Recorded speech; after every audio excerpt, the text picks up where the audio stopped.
So I want to use myself as the example, and for other people. I hope that people watch this and see it as both an example of how, like, pursue your dreams, do what you want. Find something you like, something you truly, really, truly enjoy, and go for it. This is why I am so adamant in my pursuit of a job at G4. It's because I didn't know what I wanted to do when I got out of high school. I didn't know what I wanted to do when I got out of college. And when I got out of the Army, I kind of knew what I wanted to do. I had a pretty good notion. But when I finally got back into G4, watching the programming, and I'm just shocked that took me a while after getting out of the Army, but I really feel that this is for me. This is what I should be pursuing, and what I should be doing with my life. Creating and having fun while doing it. That really excites me. That really interests me. That's what I would like to do. That's what I like to share.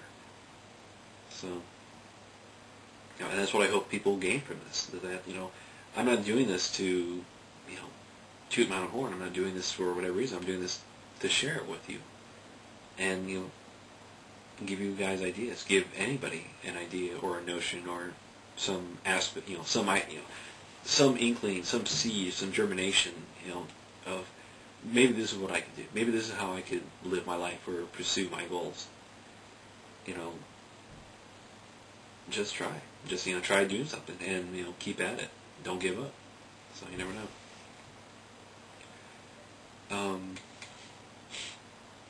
One of the things is that the interaction with celebrities is very unique, very interesting, and with this show, it's nice because it's a small enough cable channel. They have a low profile, meaning that they're not that well known.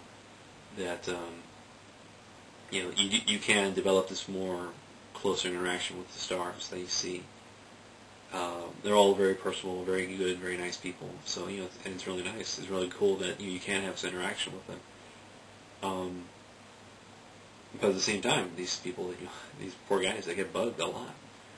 So that's why I'm not too worried about it. Like if I send a message to one of them and they don't respond, I'm not worried. They get 50 to 100 messages a day. So and one other sincere guy says, "Hey, I really like what you do. I think you do an awesome job." Yeah, they probably get 20 of those a day. So I'm not worried. I'm not worried if they don't respond. I'm not worried if they don't know me by name or this and that. But apparently a number of them do know me by name. So hey, thank you guys, and I appreciate it.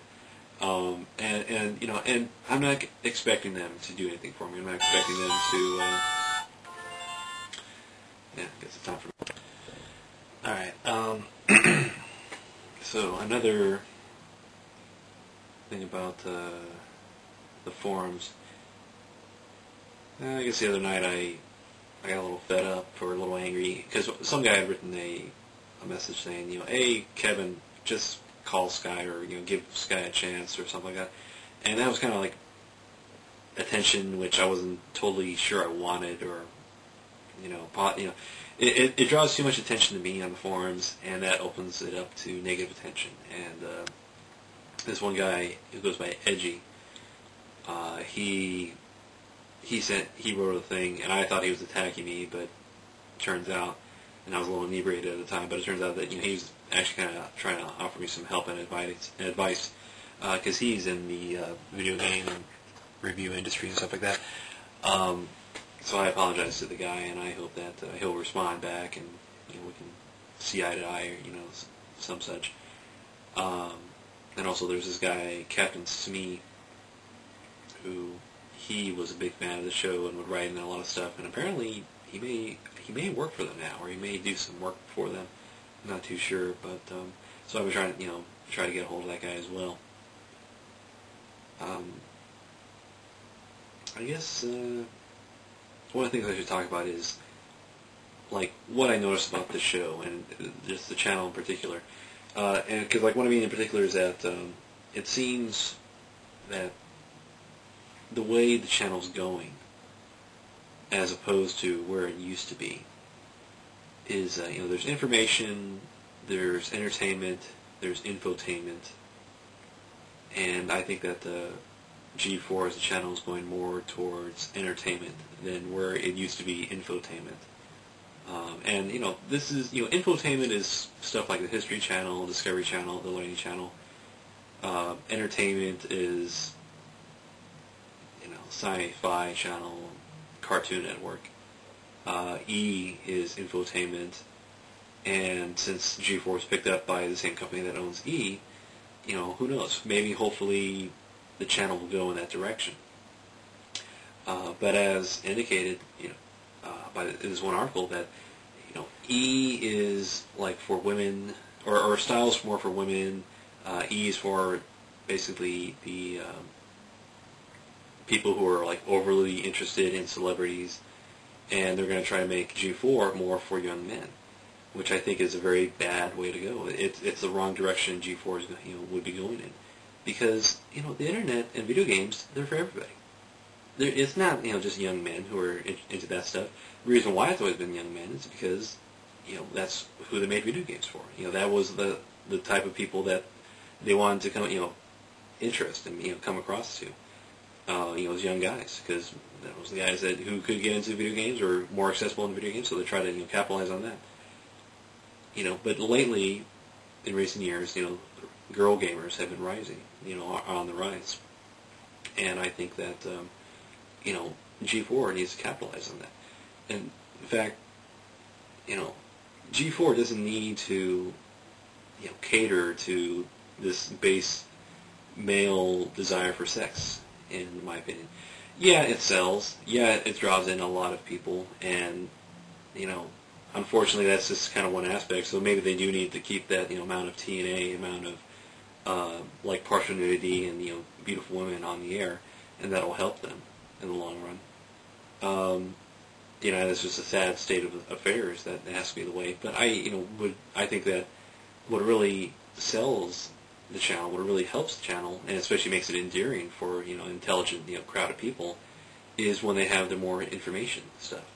And lately, they've been doing that. The G4 channel's been, or especially Attack the Show, they've been having more stuff that is of use to the audience.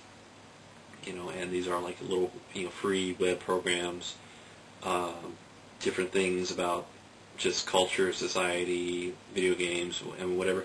And it's stuff that would interest people, and especially that people can use in their own lives. And that's what the old screensavers was all about. Was like this is information that they were giving out and sharing, which would help people. And and I think that's what they're kind of getting to now. So I really support that. I really think that is a good positive direction they're going in. And and why? Because it's going to keep people's attention. If you engage the audience on an intellectual level, you're going to get an intellectual response, and people are going to appreciate the show more. And appreciate what is done on the show more. So you can entertain, and you can give information as well. And it's by entertain. Don't exactly give us a bunch of half naked women.